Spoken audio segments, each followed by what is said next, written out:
So yes, 9 minutes. So in 9 minutes, it's not easy to get into the details of things, but the basic idea is to say there's an awful lot of discussion around things like co-design. And so as a designer, someone myself trained as design, the question is, can some of the practice that has been honed for decades for people who have the title designer, can that be brought into the space for healthcare practitioners, for medical experts and health experts, to help them improve the ways in which they come up with great ideas and the way they begin to implement ideas? Is there something I can share with you about the practice that designers have that is useful for your practice of helping to transform the NHS? That's the simple question. So design these days really is a human-centered, collaborative practice, and so I have to persuade you that that is true. In other words, it's not this necessarily. Many people are very familiar with this. You know, a genius Frenchman called Philippe Starck in the 1980s who made a lemon squeezer called the Juicy Salif. It sold for very large amounts of money. It wasn't a particularly good lemon squeezer. He's actually a great designer, don't get me wrong, but this idea perhaps pervades that design is made by fancy people wearing black. Good, he's wearing black. And it's sort of fancy stuff that is rather inflated in price, okay? This is just as much design. So this is some work we did with an organization called Pearson Lloyd, sponsored by the Department of Health, to help reduce violence and aggression against staff in A&E. Very simple insight, human-centered design. The people that are likely to be violent in A&E are those people that are mentally unwell, perhaps, agitated, those that are perhaps inebriated, but just as much it could be any of us. Just sheer frustration and anger and confusion. So a very simple form of signage, this is just one information slice, tells me exactly where I am, what's going on, who I should speak to. Controlled evaluation, reduced aggression and aggressive body language by 50% and increased by 78% the perception that the staff were in control and serving me well. Okay, so very simple stuff.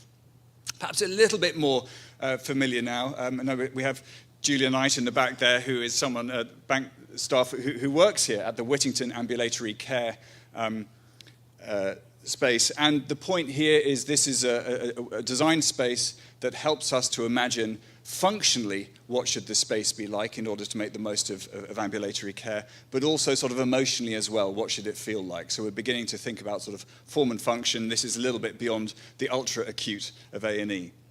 And then finally, this is Creative Homes. This is one of 3 social ventures that we helped to seed fund and grow over the past year in conjunction with Guys and St Thomas's charity. And Creative Homes is an artist-led intervention that goes into homes where there are toxic levels of stress around particular routines such as teeth brushing, bedtime, clutter, things like that. And so, you know, how do you begin to reduce the toxic stress in families like this? We can use exactly the same processes. So those 3 examples and many more use exactly the same sorts of frameworks I'm about to show you. So hopefully that gives you a good idea. But the final slide is, of course, that this is co-design. There's been sort of co-design and co-production used here. I mean co-design as the collaborative imagination of what will be, and co-production is the delivery of it. So this is co-design. This is Studio Tilt that created the Whittington Ambulatory Care space in collaboration with the staff and patients and everyone else. And so this is you know, a little glimpse of what co-design looks like. So the methodology, this is the simple framework. I could have shown you loads of them. I'm just going to pick this 6-step framework that Kaiser Permanente happens to use, so in other words, a healthcare provider. And I'll just take you very quickly through the steps. We've already heard this already. You know, how do we get to live in the shoes of patients, service users, carers, whatever we want to call them? One of the things we can do is wear incontinence pads, as we've heard this morning. Another is to strap a video camera to our head. Either way, and let's face it, there are sort of stratospheric levels of empathy in this room. You guys are disproportionately empathetic. However, you easily can be institutionalized, as all of us can be, that you don't see exactly the world from the view of the patient. This is my old friend Christian, who is checking himself into A&E. So this is a very powerful way. We've taught a lot of frontline service professionals just to make little videos. But then from those little videos, those narratives, those insights about how the process is fractured for people, we tell stories. We just say, look, there are 1,000 different insights. How do we begin to blend those insights together? So we were working with the Department of Health around a policy area around same-sex wards. and we took lots of video, and we sent lots of ethnographers, lots of social scientists in there, and we just began to realize it was an issue of patient dignity and control. So how do you bring all these little insights together and make them up into something a little bit bigger and more significant? Because, by the way, it's not just that Christian is bored staring at the ceiling. He's anxious because people can't communicate with him very well, and he's lying on his back so he can't see very much. So really having the insights about what we're seeing around sort of anxiety and a lack of communication or a lack of patient dignity and control, these high-level insights are really important because these help fuel better ideas. Thirdly, generate lots of ideas. I could have shown you pictures of Post-it notes, but there are lots of Post-it notes over there you can see. Instead, here's a picture of Frank and Maureen Benham. Maureen has dementia, Frank is her carer, Oscar is a dog. Oscar is one of the first dementia dogs. It was a student at Glasgow School of Art that first thought maybe we could have assistive dogs for dementia. They saw a fund that we were putting together with the Department of Health, and we gave them £60,000, and they designed and piloted the dementia dog service, which is now up and running. So my message, therefore, is sometimes people from the outside could come in. So we've put a lot of design students sometimes in with GP practices and others to be a little voice from the outside. You know, the naive person, the idiot that suggested you might have a dementia dog. They were a useful idiot. Thirdly, prototype. We've heard a lot from Helen Bevan this morning about people saying no.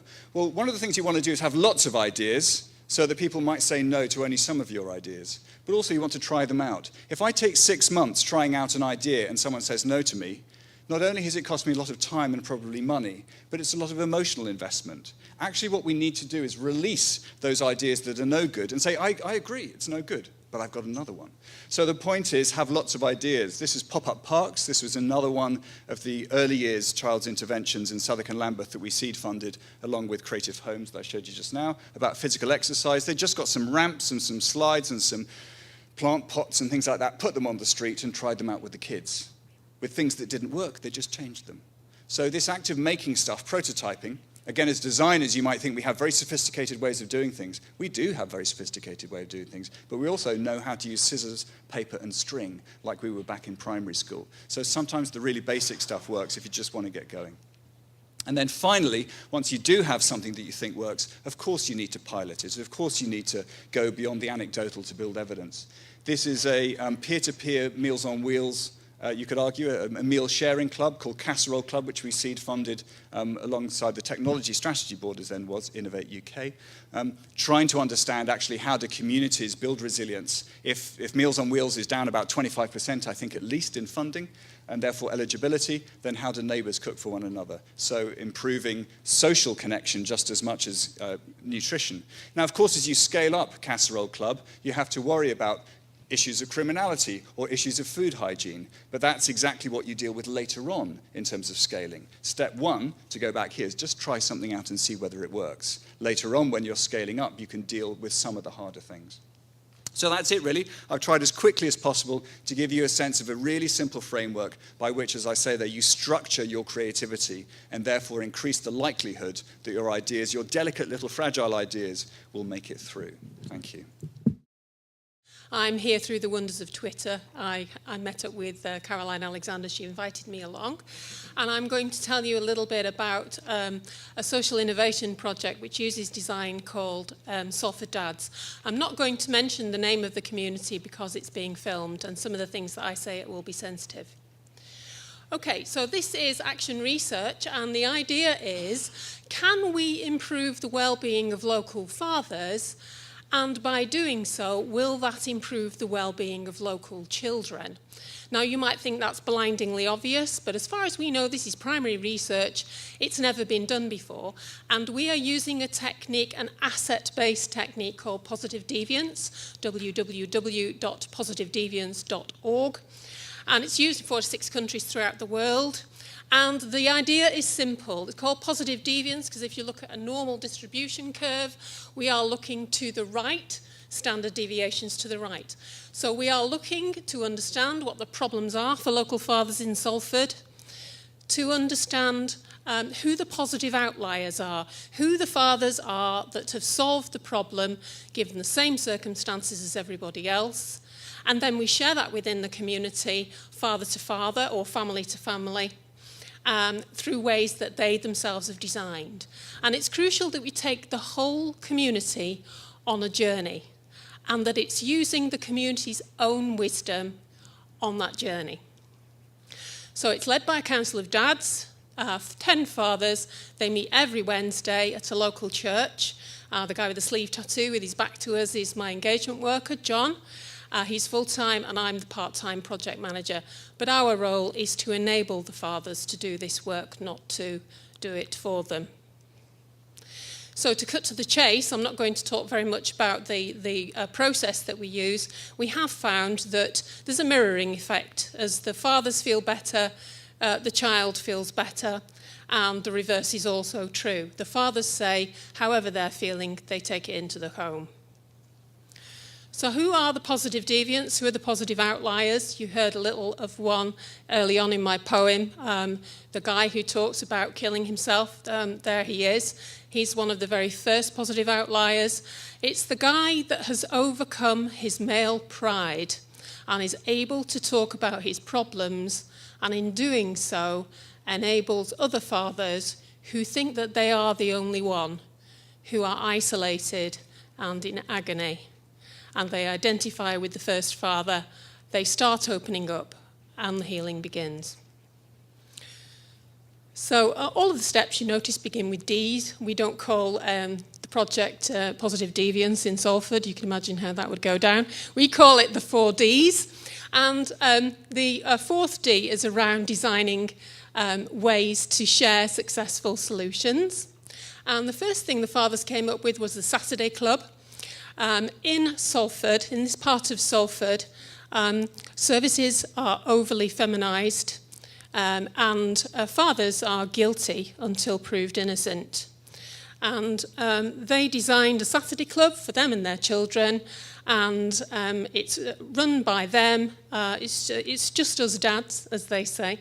Occasionally I turn up and I'm the only female. And the second thing that they do, which they've just launched, is called Brew and Banter. The clue's in the title. This is all designed by them. It's in a local youth club. It's once a week. And what you discover with fathers, with men, is as a woman, when women talk, they talk face to face. They ring each other up, they have a cup of tea. When men have a problem, they don't do that. They isolate themselves. And the way to get them to open up is to do something active. So men tend to talk shoulder to shoulder, whereas women talk face to face. And you have to learn to think like a man, which I'm beginning to do, to get this done. Positive deviance is an active process. You can't think yourself into a new way of acting. You have to act yourself into a new way of thinking. So for these fathers who get up at 5, drink through the early hours, go to bed, do the same thing over and again. They're workless. Their lives have no purpose. What they're doing is they're bringing each other along. So some of the design techniques, this one we learnt from a design company called Snook. It's called Personas. And we invite the fathers to draw a picture of a local father that they know, something typical that father might say, and a little bit about them. It's anonymous, of course. This Joe Blogs is made up. And we invite the fathers to write a lot of those up, so we get a good idea of what sort of fathers we have within the community. And so by observing the local fathers and getting them to do a personas exercise, we've identified that there are 7 types of father. Oh, said the name. Please do take that out. We have called them by Mr. Men names because it's a children's project. So a little bit about mosaic profiling. You could understand what the profiles of a local population are like through profiling. Here we have people like the Mr. Goods, Mr. Strong, Mr. Clever, Mr. Bump, Mr. Bounce, Mr. Impossible. And why do we do this? Well, if we had all Mr. Bumps or Mr. Bounces, then it would be a little bit like the blind leading the blind. Whereas we need actually all types, all the assets, all the fathers in this community to come together. So we asked 3 key questions. The first one is, where do we find him? How can he help us? And how can we help them? So, for example, the Mr. Impossibles are quite often absent fathers. They're not with their families for whatever reason, and they may well be offending or former offenders. And if we think about them, the fathers said that while they're in prison, they get a habit of going to the gym. And so our fathers go in to befriend the fathers in the gym. And 2 things happen. First of all, we work through those fathers to contact other fathers who have been offenders in the past or are current offenders, so that there's an awareness of what we're doing. And also the people who hold the real power in the community are quite often these individuals, and we need them to help us when we have activities like we have games in green spaces, and we don't want trouble. We would work with those sorts of informal networks. And also those Mr. Impossibles have moments when they need us. I guess you would call them teachable moments, and their partner leaves them, or they stop having access to their children, and it's at those moments that they come to us. And there they are. Here we are at the end of the tills in a cut price supermarket, gaining their trust and explaining the project. These are the children's design ideas. So the Saturday morning clubs are designed by the children. They did that mind map before I arrived. This is a wishing tree, and that's a student nurse, Stephen Haddock, that volunteered to work with me and shadow me. And these are some issues which we may get to if we've got a moment. But particularly, I want to explain that as nurses have their 6 Cs, then these residents have their 3 Cs. To enable them to support themselves, they need to have contact with each other. We need to ensure, where possible, that we give them control over their own lives. And as you've heard, my role is to enable them to have the confidence to do the work that I've just described. Thank you.